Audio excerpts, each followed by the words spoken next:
할렐루야, 예수님의 사랑으로 성도 여러분을 사랑합니다.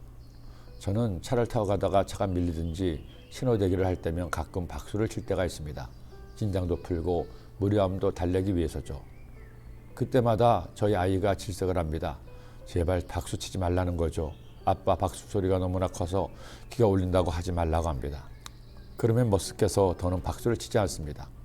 저의 박수 소리가 정말로 큰지 혼자 있을 때 쳐보았더니 아닌 게 아니라 남들보다 좀 크게 들렸습니다. 왜 박소리가 이렇게 큰가 생각해 보니 유전적인 이유 때문이었습니다.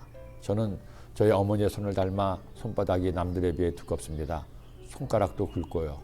두꺼운 손바닥으로 박수를 치니 남들보다 소리가 크다는 생각을 하게 되었습니다. 그러나 저는 박수 치는 것을 좋아합니다. 특별히 즐겁게 하나님을 찬송하면서 치는 박수는 더욱 좋아합니다.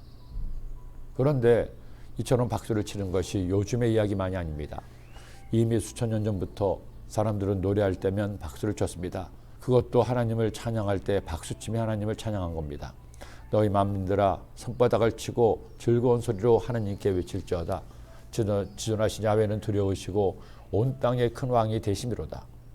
오늘 말씀으로 하나님을 찬송한 고라 자손은 하나님을 찬양하는 성가 되었습니다. 그런데 그들이 하나님을 찬양할 때면 이처럼 크게 박수를 치며 하나님을 찬송한 겁니다.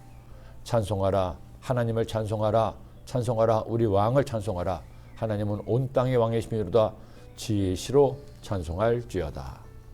여러분, 하나님을 찬송하는 것은 아무리 강조해도 지나치지 않습니다. 사실은 우리의 전 삶이 하나님을 찬송하는 삶이 되어야 합니다. 나의 모든 것이 하나님이 주신 선물이기 때문이죠. 그 놀라운 은혜의 선물을 받아 주님과 동행하고 있는 우리가 무엇으로 하나님의 은혜를 갚아드릴 수 있나요? 가장 먼저 가장 손쉽게 할 수 있는 것이 바로 하나님을 찬송하는 겁니다. 찬송하는 것에는 돈도 들지 않습니다. 따로 시간을 정하지 않아도 됩니다. 굳이 남과 함께 하지 않아도 되죠. 나를 사랑하시고 함께 하시며 도우시는 주님이 생각나고 그래서 감사하는 생각이 들면 바로 그때 하나님을 찬송하면 됩니다. 하나님은 여러분이 어디서든 어떻게든 마음을 다해 하나님을 찬송하면 그 찬송을 들으시고 기뻐하시기 때문입니다. 지난 1월 말 이번 겨울 중 가장 추울 때가 있었습니다. 아침에는 영하 17도, 한낮에도 영하 12도였죠. 마침 설 연휴라 집에서 쉬고 있다가 일이 있어 오후에 집을 나섰습니다. 한낮인데도 체감 온도가 영하 20도라서 그런지 몰라도 과연 살을 애는 추위였습니다.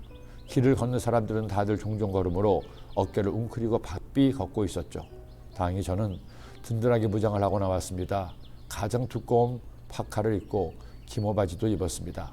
마스크를 쓰고 털모지까지 쓰니 그리까지 춥지는 않았습니다. 그래도 다른 사람과는 달리 조금 천천히 걷는데 갑자기 그런 생각이 들었습니다. 그래, 이렇게 추울 때가 있어야 따뜻함의 고마움을 알지. 이렇게 겨울이 추워야 만물이 수생하는 봄을 더 기다리지. 추움이 있어야 더움이 더욱 빛이 나지. 그 생각이 들다가 저도 모르게 조용히 찬송을 불렀습니다.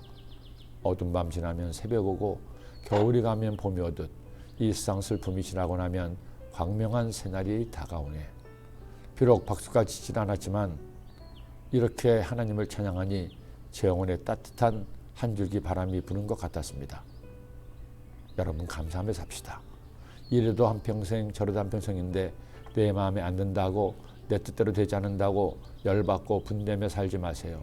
없는 것, 안 되는 것 때문에 슬퍼하지 말고 있는 것, 되는 것으로 인해 감사하고 기뻐하며 하나님을 찬송하세요. 그때 여러분은 행복한 사람이 됩니다. 기도드립니다. 하나님 아버지, 오늘 주의 말씀 주셨으니 이 말씀 마음에 꼭 새기고 말씀 따라 사는 주의 백성들 되게 하여 주옵소서. 예수님의 이름으로 기도드립니다.